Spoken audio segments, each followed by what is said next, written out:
So this is a great one. I'm going to tell you what it doesn't sound like. It doesn't sound like only thinking about budgets and staff size.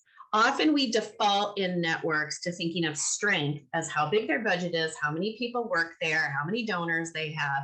But instead, an asset-focused mindset means expanding that view of what's an asset. So assets could be relationships. Assets could be a point of view. Assets could be perseverance. It could be tenure. It could be all kinds of different things.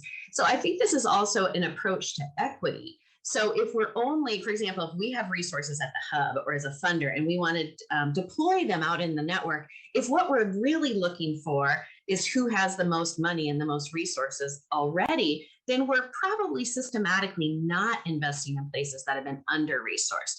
So by opening up that view of assets where you might say, well, this organization has a smaller budget, but they have incredible community relationships. They have amazing understanding of the people that we aim to serve. That's what looking for assets means. It means looking for those things beyond the budget, beyond the staff size that make an organization incredible.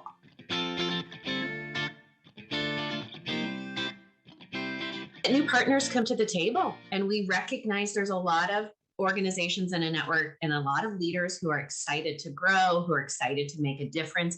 When we start coming from that asset point of view and then inviting people to partner and to be co-creators, we find all kinds of folks who were excited and wanted to partner that didn't feel invited before.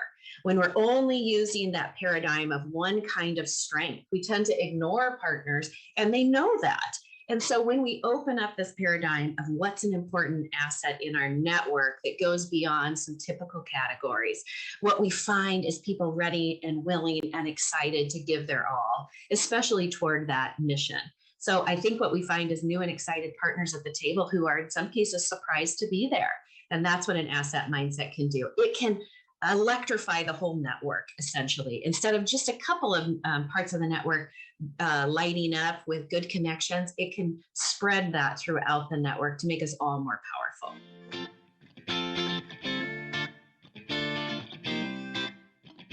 We just ask a lot of questions. And we ask people to slow down a little bit. I don't think that there are typically network leaders that don't want to see the assets, right? We all want to see ourselves as leaders who are looking for the best out there. But sometimes our processes and our practices have not rewarded all kinds of assets. Instead, there's a chosen set of assets that get recognized. And so often what we do is slow down and say, is budget and staff size really important to finding the right partner, or is it better to have somebody that's on the ground near minoritized communities that really brings that incredible asset to the table that can serve the whole network? So typically what we're doing is just help people be who they want to be.